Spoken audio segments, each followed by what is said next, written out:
Are you aware?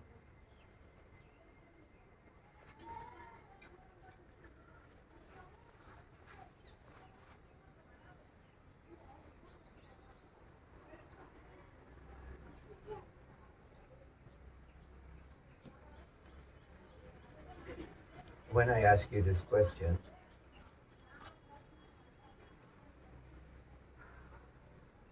there is a split second or a moment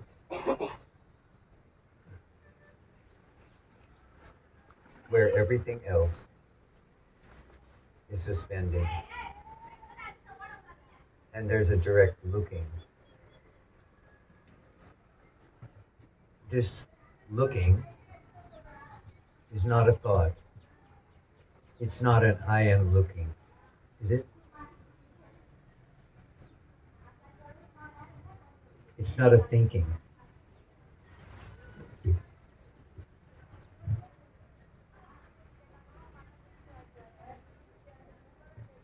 It's a moment of pure, choiceless awareness. Just looking.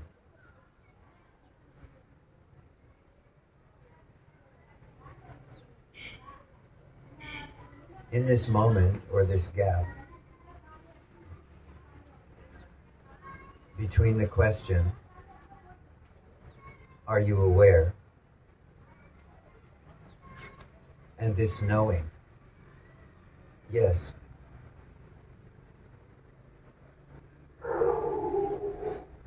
There is freedom. In this moment,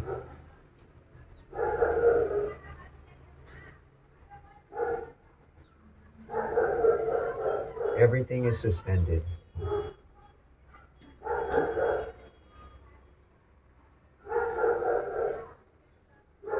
Fall into this gap. Sri Ramana Maharshi said,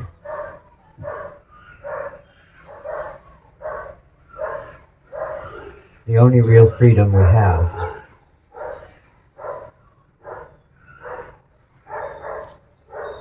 is to not identify with what comes after this yes.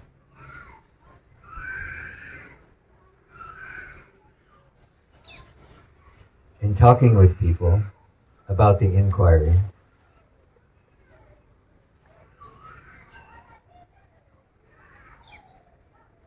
one of the most common statements that gets made to me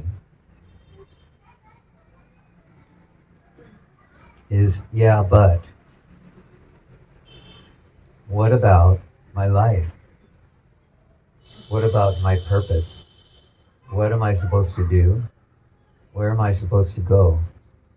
Am I supposed to lead this kind of life or that kind of life? Should I go to the mountain? Should I find an ashram? Should I marry this man?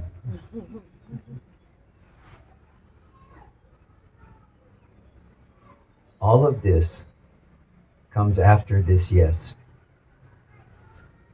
When the question is asked, are you aware?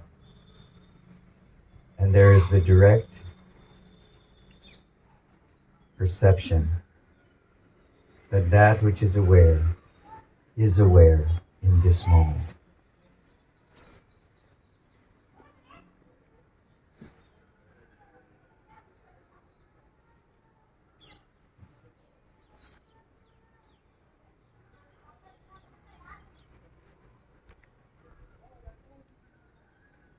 The Master said, everything else that comes after this yes is the illusion of choice.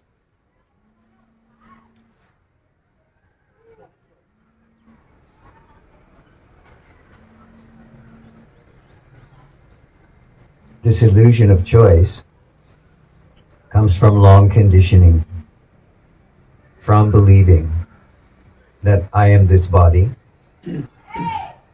I am this mind, or I have this mind. Therefore, I must make choices.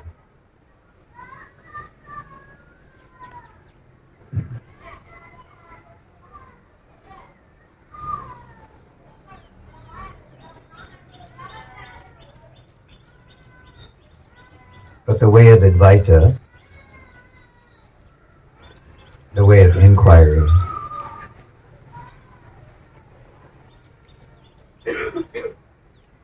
is really to ask, who is this one that I refer to when I say I? And the reason is that when I say I,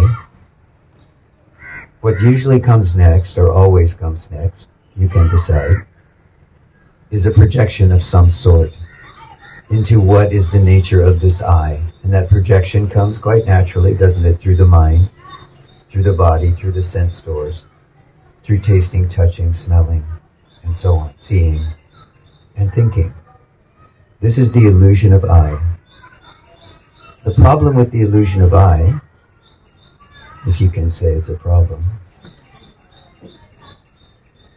is that once we establish that there is an I, which is referred to as this body, then we have to go about supporting this proposition that this I exists, this me exists.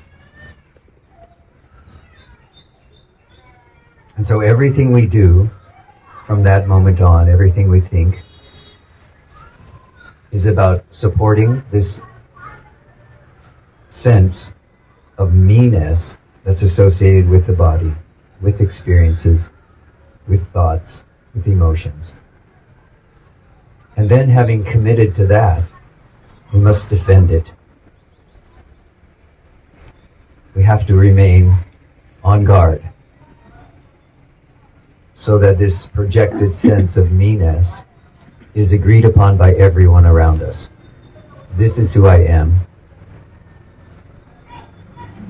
This is what my life is about. These are my relationships. This is my career. This is my home country, and so on. And we spend an eternity defending various kinds of I-ness or me-ness that come from various lifetimes. All of this a projection in defense of the illusion of I.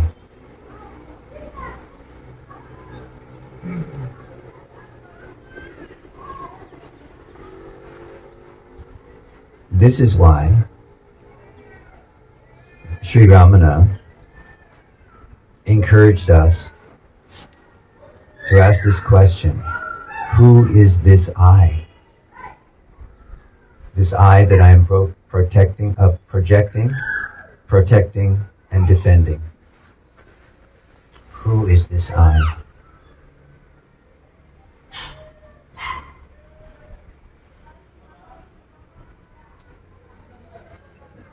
How do we do that? How do we engage in this inquiry in a way that's not purely mental and so a projection, right? There has to be a me to ask this question. Isn't this question comes up a lot. Isn't this just another mental concept? Doesn't there have to be a me here to do the inquiry? This is why I ask you, are you aware? Is awareness here now? Does everyone agree awareness is here now? Is there anyone who's not aware at this moment? So this awareness in this moment is the prior condition. It comes before I, it comes before me, it comes before mine. It's not far away. It's what you feel, what you know without knowing, but somehow knowing throughout everything that goes on from one end of the day to the next.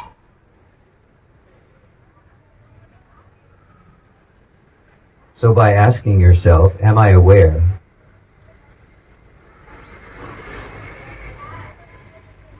Hearing this stillness inside yourself, which says very quietly, yes. You bring yourself, your illusory self, back to this moment of true knowing. This is not a moment of doing. Everything after I is a moment of doing. Everything between the question, am I aware, and the answer, yes, is being.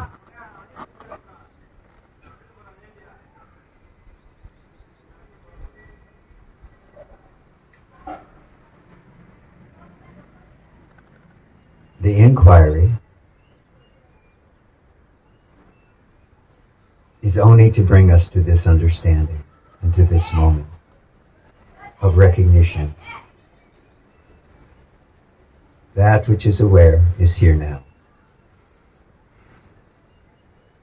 Coming into this moment of prior recognition,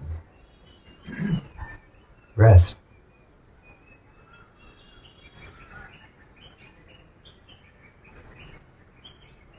This is the silent form, if you will, of inquiry. This is the direct perception of being, consciousness, that which you are, prior to the projection, me or mine.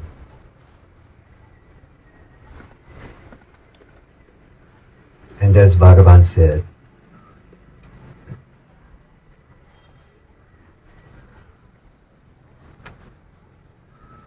this is really the only true freedom we have, to not identify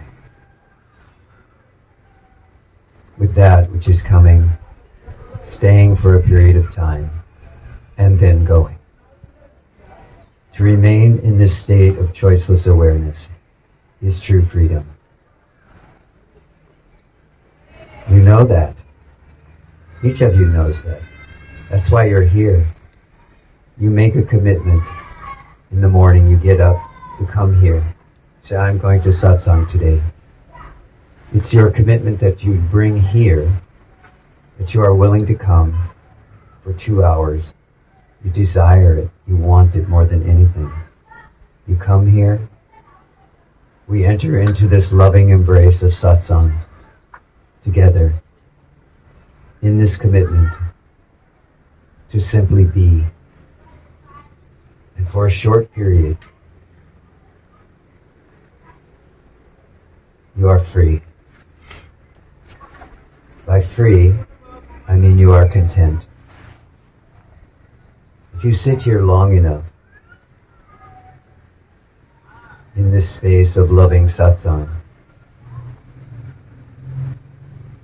you slowly begin to leave and let go of all of the cares, all of the worries, all of the forms of identification that seem to populate your ordinary moments of awareness. And you do this gladly, in the same way that at night you gladly go to the bed and slip into deep sleep.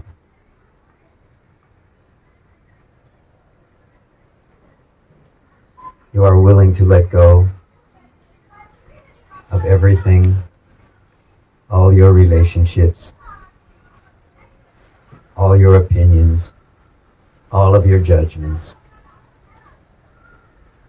Let go of everything into the mercy of deep sleep. Let go of all of the projections that you have about who you are, who you think you are, what you think life is about, your past, your concerns about the future. You do this willingly, every single day, every single night. And in these moments of deep, deep rest, you feel a natural contentment.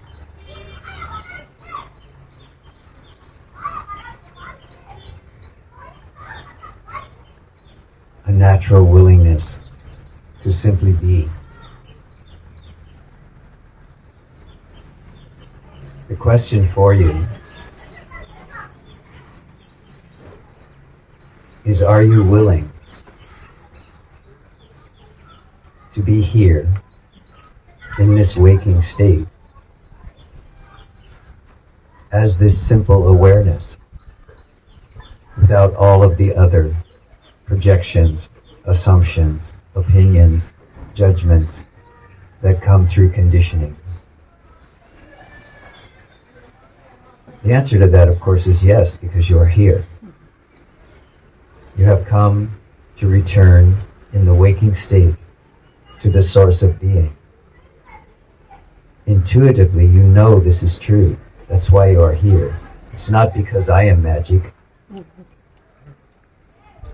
It's here because you know this about yourself.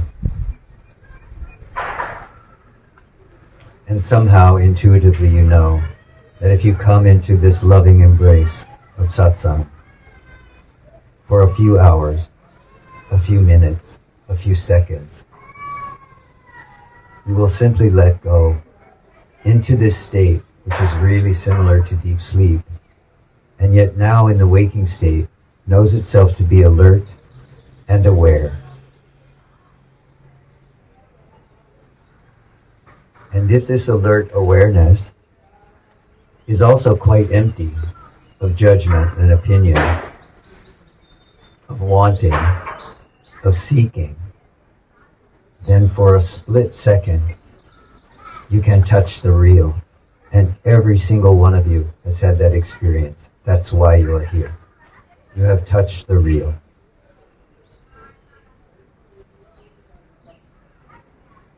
And so we come together in these moments of loving embrace. And together we touch the real. Not through doing, but through being. Through letting go. Through letting God. That which is aware is here now. And you are that.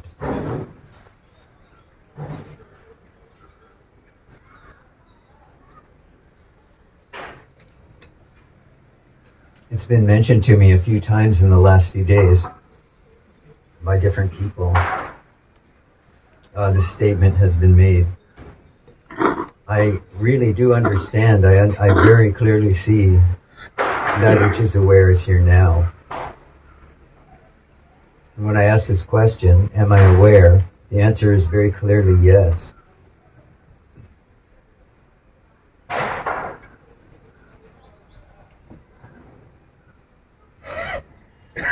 But I'm really having a lot of trouble staying there.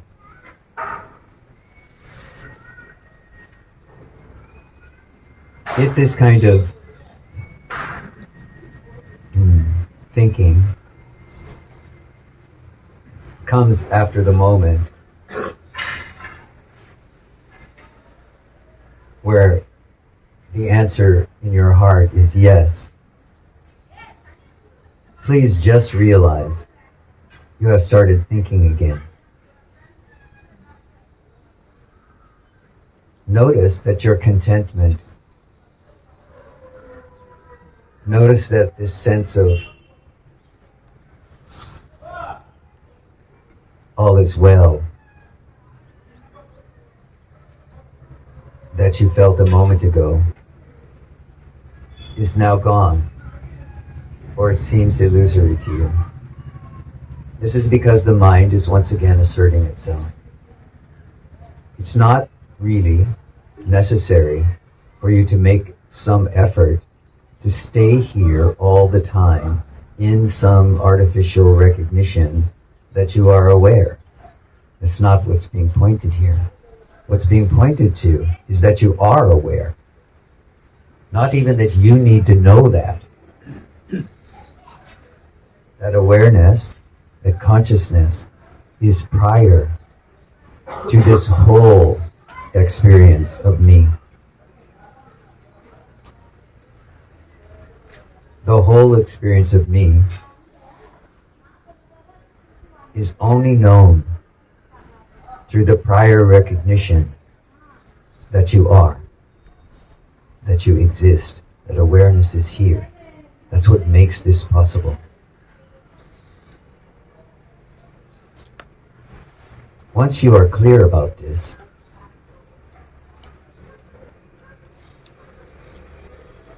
then what happens moment by moment in what we call my life flows on its own.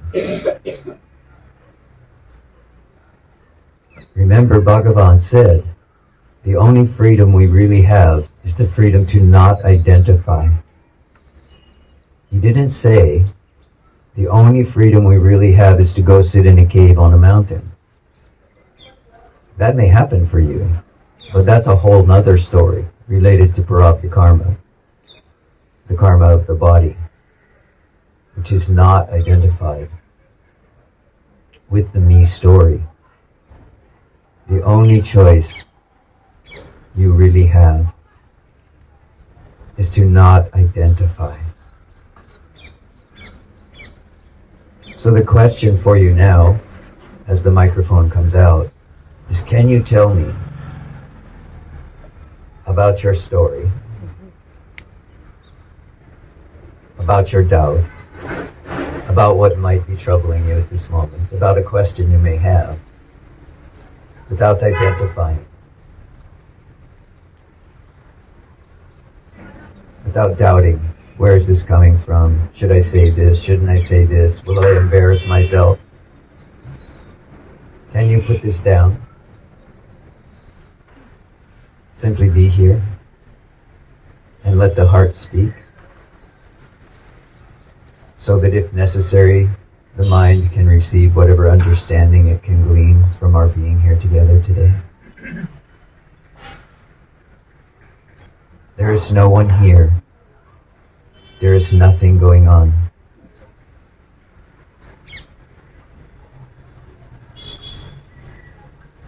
The one self, as being consciousness, is rising as all of this. Be here in this moment. Speak from that place.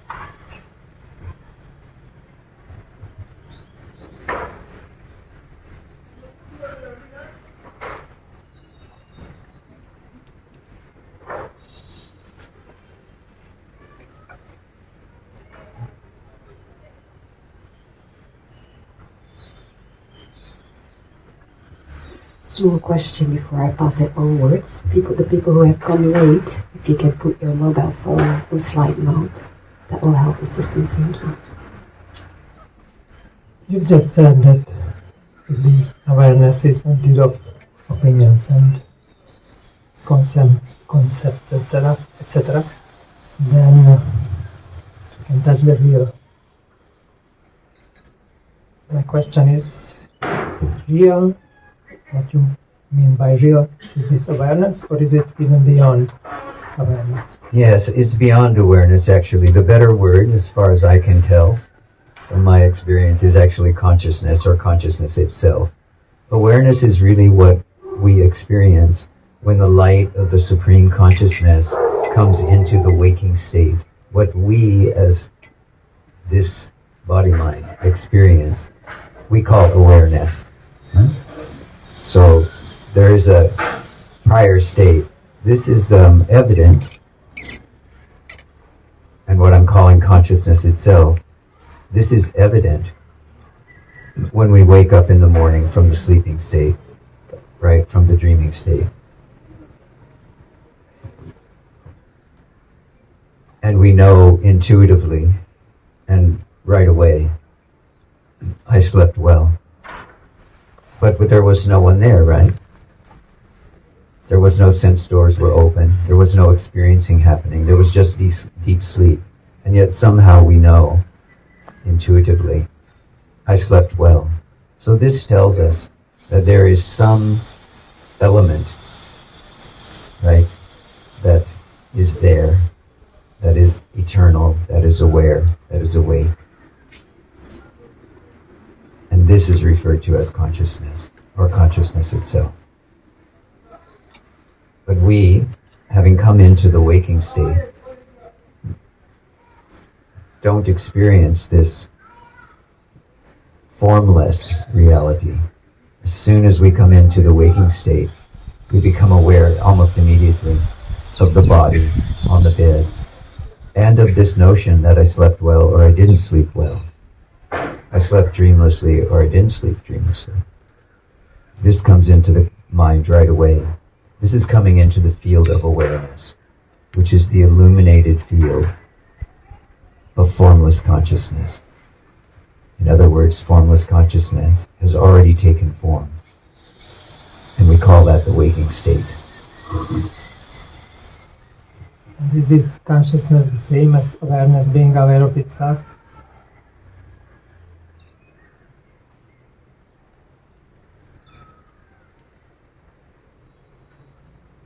Awareness being aware of itself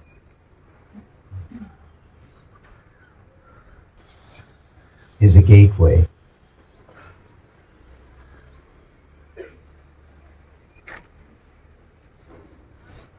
Remaining in this awareness of awareness itself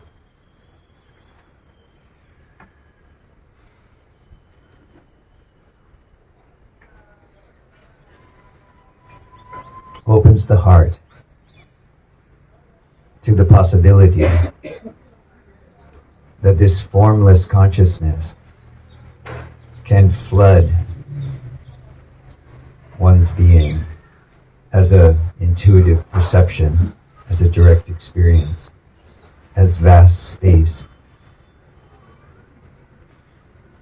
where not even awareness, which is aware of itself, is recognized.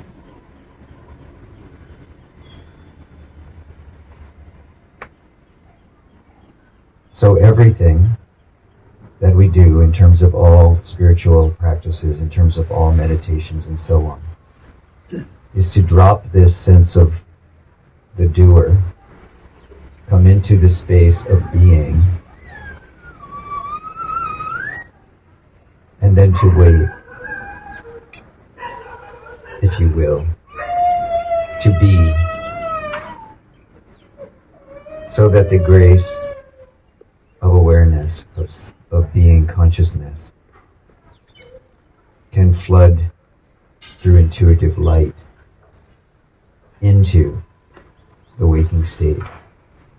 This is what is referred to as awakening, where there's a deep recognition of both the formless and form.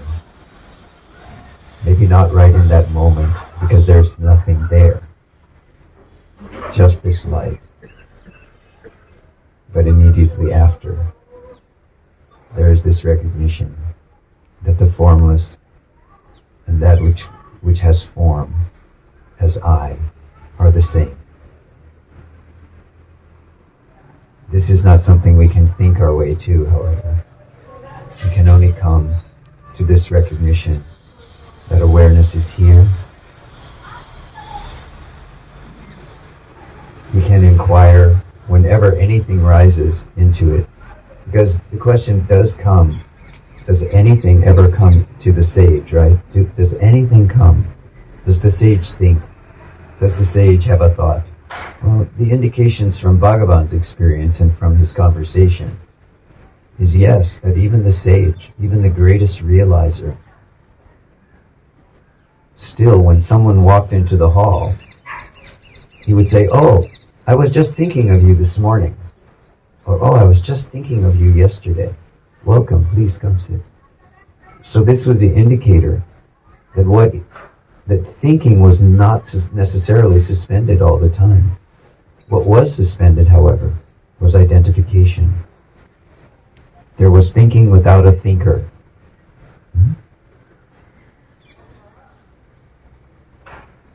So now we see, can intuit, that when the you is gone, when the me is gone, experience will still go on. There will still be heat, cold, there may still be pain, there may still be all of these activities that go on around the sage. There may still be, "Oh, I was thinking of you just this morning. Come, I have a question for you, or I want to speak with you. Please come and sit down." This is all still going on as ordinary. But now there's no one doing it. Now the formless is simply here in the appearance of form.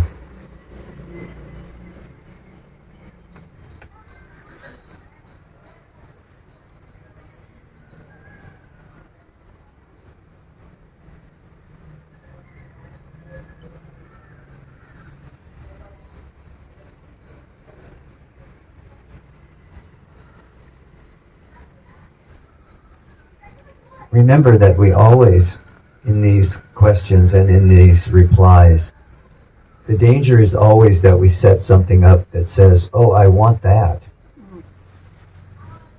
I want it to be like that. We set up an expectation that if we have a certain kind of experience or our life unfolds in a certain way, that this will be proof that I am the self.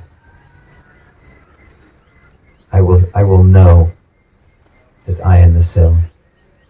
But the way of inquiry, the way of non-duality, always reminds us, you are already the self. If you truly want to know who you are, come to rest in this awareness which is here now.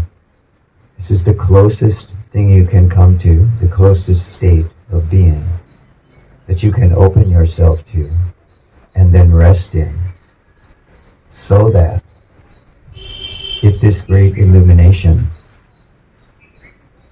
is part of the prarabdha karma of this life for you, this formless recognition of being, consciousness, and bliss will flood your being, and you will know who you are. And this can happen in this moment, or it can happen next lifetime, or the lifetime after that. But the process, if you will, is always the same. Remain here as this recognition. That which is aware is here now. Leave everything else to the Supreme. Come to know that everything that is coming and going is not that. So stop chasing what is coming and going. Be here as what you already know.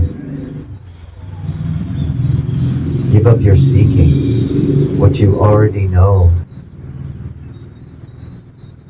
is that you are here, and you are now, and you are aware.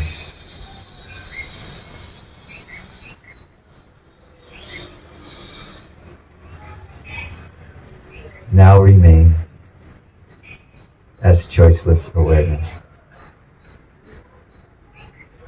Leave everything else alone.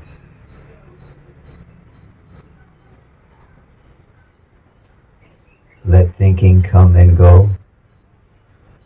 Don't grasp, don't push away. Be here.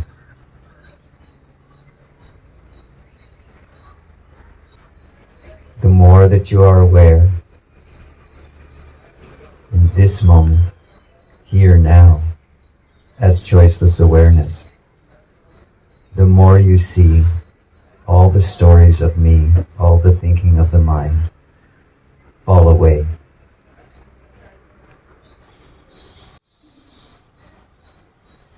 It is thinking, seeking, searching, trying to understand that veils the contentment, the peace, and the happiness, which is your natural state. Simply let go and ask, who is this I?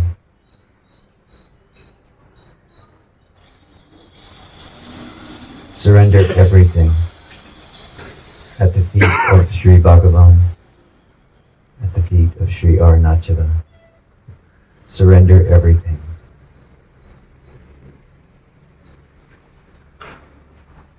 Be here.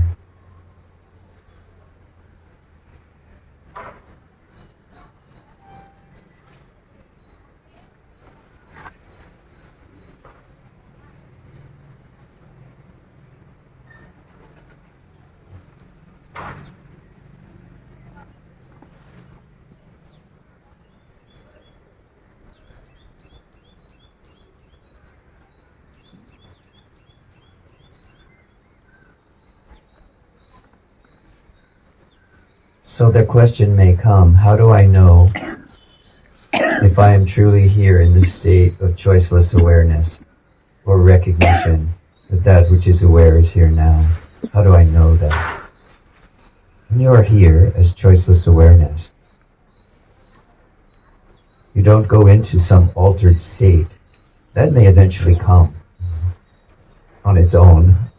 For some of you it will. This is the prarabdha karma of the body-mind complex.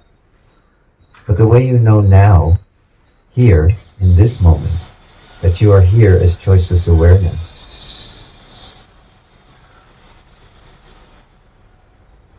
is that you feel the wind, the breeze on your skin. You hear the sound of the birds, the sound of the rickshaw.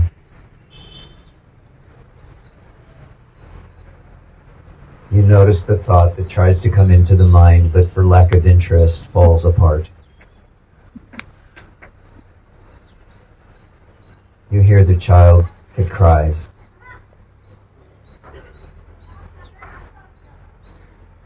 You see the beautiful faces around you. You hear the distress in someone's voice. All of this is going on. You see the beauty of the trees and the sky. You feel the warmth of the sun or the cold of the snow.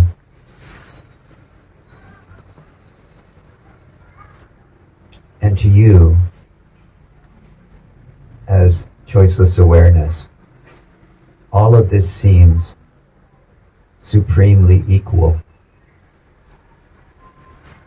And in this equalness, between the opposites, there is a deep knowing that all is well, and you are content.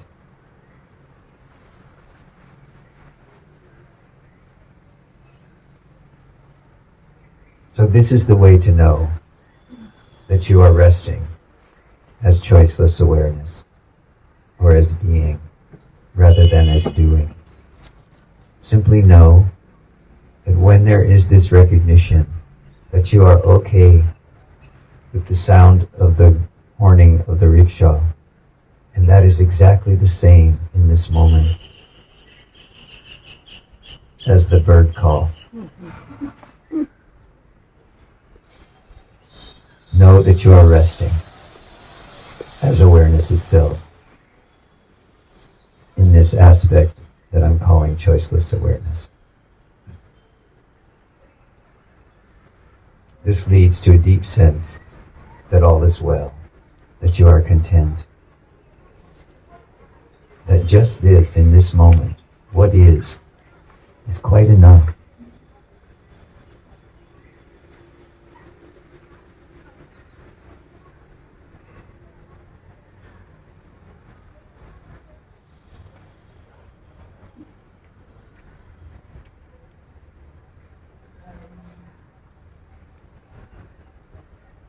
I would like to ask about fear.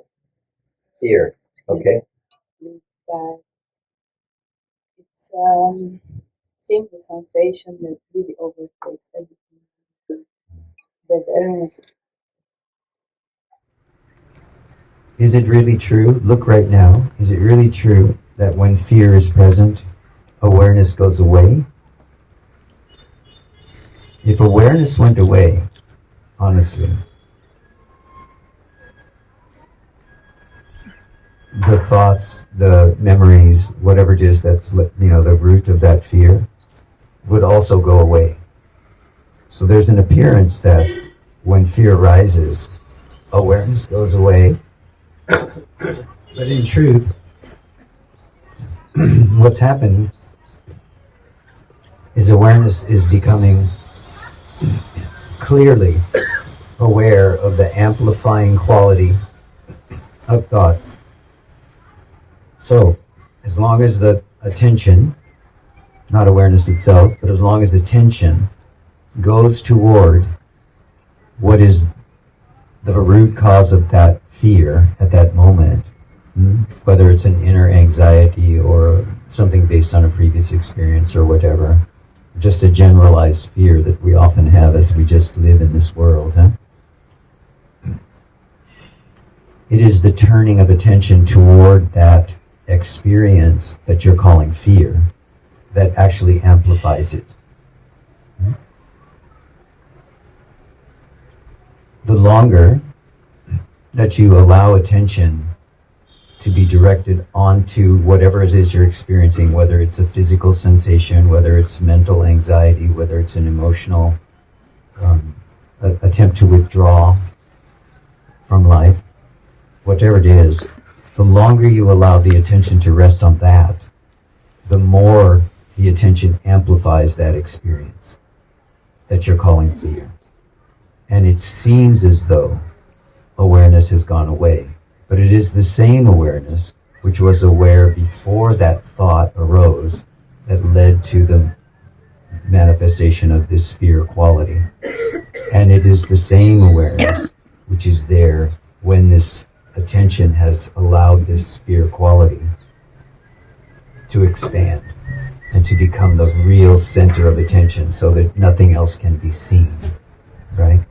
So it's important to understand that this is a quality of one's conditioning, that there's a tendency to look at an object, in this case fear, until it becomes bigger and bigger and bigger.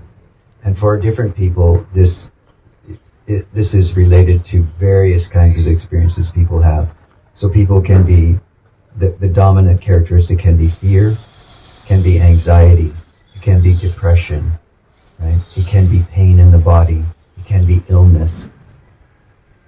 Whatever we turn the attention toward, if we leave it there, it has this ability through conditioning and through the momentum of conditioning to expand itself. This is why the sages have said, Bhagavan has said, the only real freedom we have is the freedom not to identify. So, how do we work with fear? How do we work with anxiety? How do we work with pain? The answer is always the same, and that is, notice the way in which there is this process of identifying with what you're calling fear. And the way, what I mean by notice that, is look directly at the fear. Is this real?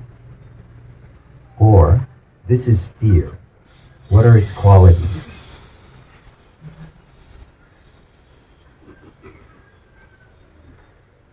The reason we do this is because the earlier that we catch the way the attention shifts to this object that you're calling fear, grabs onto it, and then begins to proliferate around it, the earlier we catch that, this conditioned habit, you can say, the earlier we catch that, the more likely we are to return back to this steady state, that which is aware has returned. You will experience it because you're saying it is gone. You will experience that it has returned. Of course, it hasn't gone anywhere. Yeah. It was here all along. It's just that the attention was focused on a different object. So this is why Bhagavan said, and the sages other sages confirm, the only option we really have, the only freedom we really have, is to not identify. So this may not alleviate that fear or that anxiety or that depression or that pain on the first try. Why? Because there is momentum associated with this habit pattern. Right? There is a momentum there.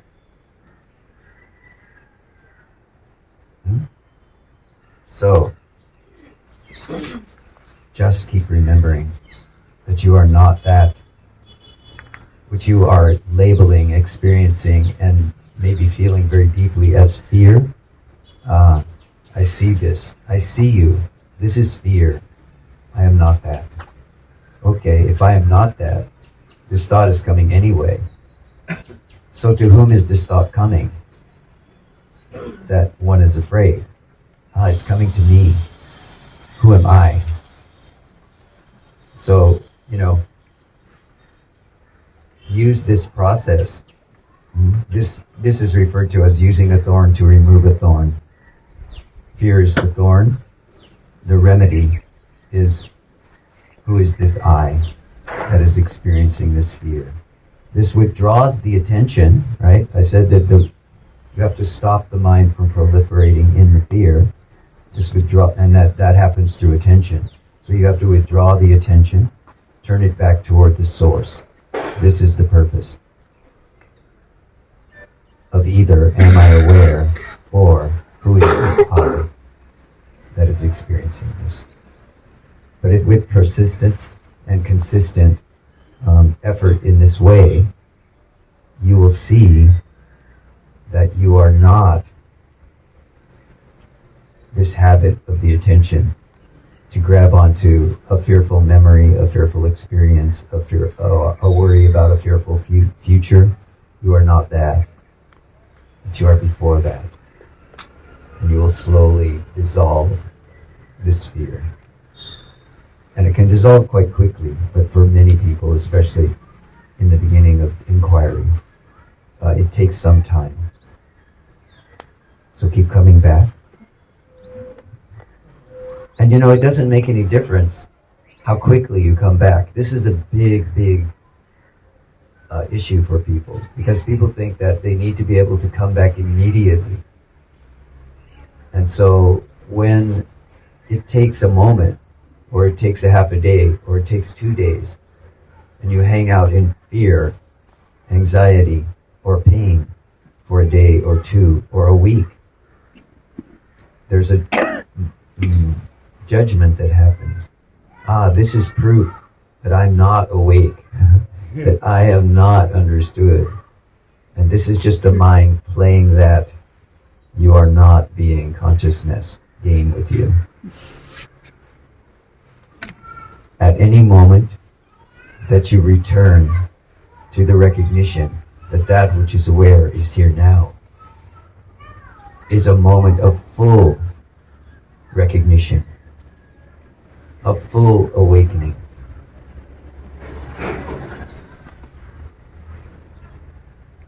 So rejoice. I have come back. I am here in this clarity, in this moment of recognition of being. This is my true nature. Hari Om, Hari Om. Thank you for bringing me back. Now rest. Drop this whole story about how you have failed and how you are this and how you are that and how you are not this and not that. Right? Bhagavan's teaching for today. Do not identify. It's the only freedom you have. Use it. Be committed to it. Ask this question. To whom am I referring when I say I? I am afraid. I am depressed. I am excited. I am happy. I am joyful. Who is this I? Keep going. Keep going. Identify with nothing.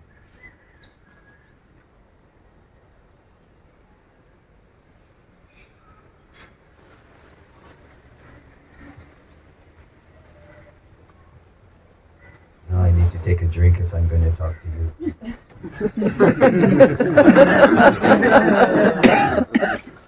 You said that what is coming and going, it's not real, it's not the truth, right? We can agree on that. Right, okay. And when we are saying that touching the real, for me it's touching and not touching, there is a movement. And the movement has a subject. So if it has a subject and there is a movement which is coming and going, what you refer to real, it cannot be real. For Correct. me, Yes. For me this question is important because I need something to rely on. But everything what I experienced and what I feel, it was awareness or this, what you told, all of this, it still couldn't be real because it's, for me, it's like a phenomenon. It's just coming and going.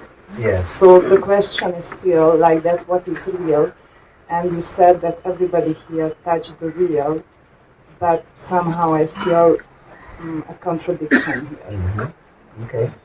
Yeah. Very good. Yeah. Thank you. This is a very subtle looking, isn't it? Mm-hmm.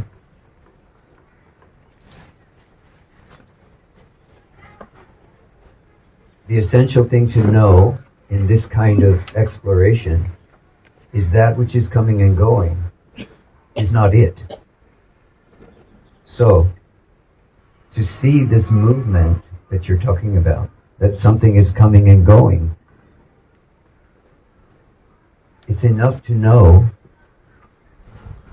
that what you can put you said you need something to keep your feet firm. That something is the recognition that if I see this coming and going, this apparent coming and going in the mind, something is moving across the screen of awareness or consciousness. Put your faith in the teaching and in the teachers who have come before, who have walked the path that you are walking now, right? Because this is a very subtle recognition that you're having now, is that I can see what is coming and going and I feel completely ungrounded, or I feel completely unmoored to everything I've known in the past. Well, so did they. Everyone who has walked this path. So you put your faith, if you can, if you will, in this recognition that if it is coming and going, it simply is not it.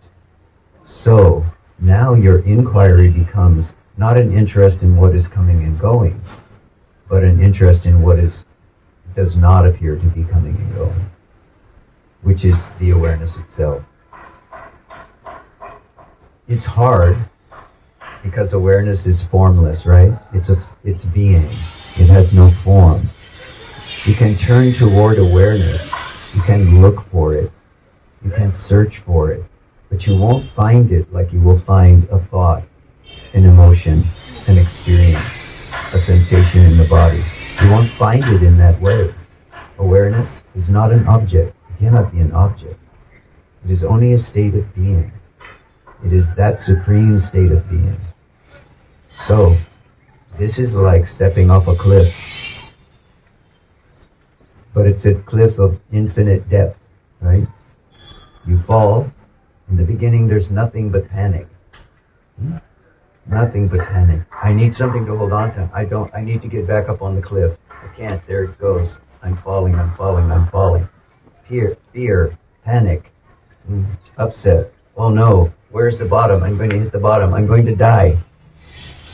Until this sense of falling gives way to the recognition that there is no bottom.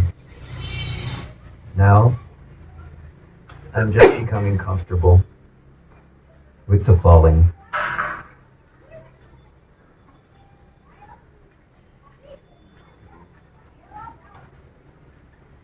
And this is the foundation. Become comfortable with not knowing.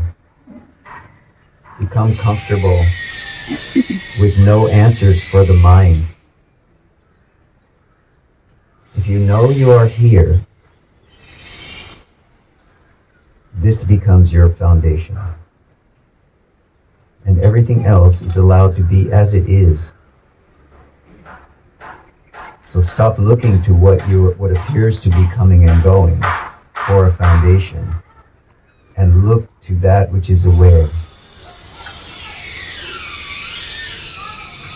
Make that your foundation. And because you have had this habit or this tendency to look at what's coming and going and look for a foundation, look for a place of stability, because you've had that habit for a long, long time, understand it may take some time, but it will happen relatively quickly. It may take some time before there is complete comfort with not knowing, with being, with there being no answers, with the formless as it manifests into form, with not knowing where that's going. But it will happen. Have faith. That is what has brought you here. Trust the process. Trust your own process, right? We follow the great teachers. We follow the great teachings. And we are so grateful for their manifest existence so that we can discover them, return to them in this lifetime. We are so grateful. But all of them, in the end, bring us into direct relationship with not knowing.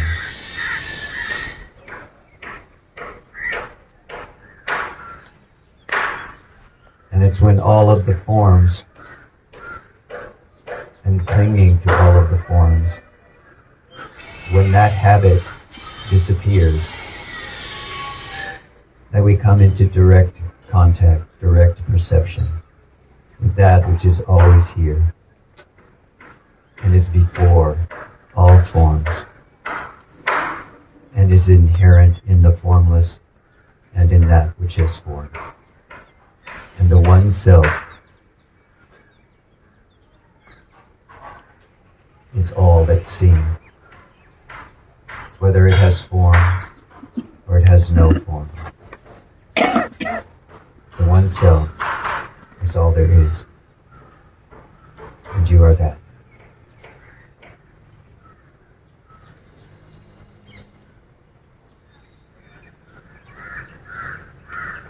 You are the manifest form of being, consciousness, and bliss. You are love, compassion. You are the heart of being.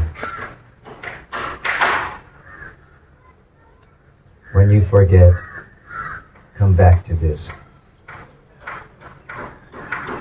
until you don't forget anymore. This is possible for you. This is your destiny.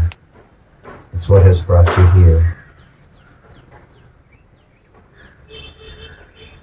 It is who you are. Hari Om. Tat Sat.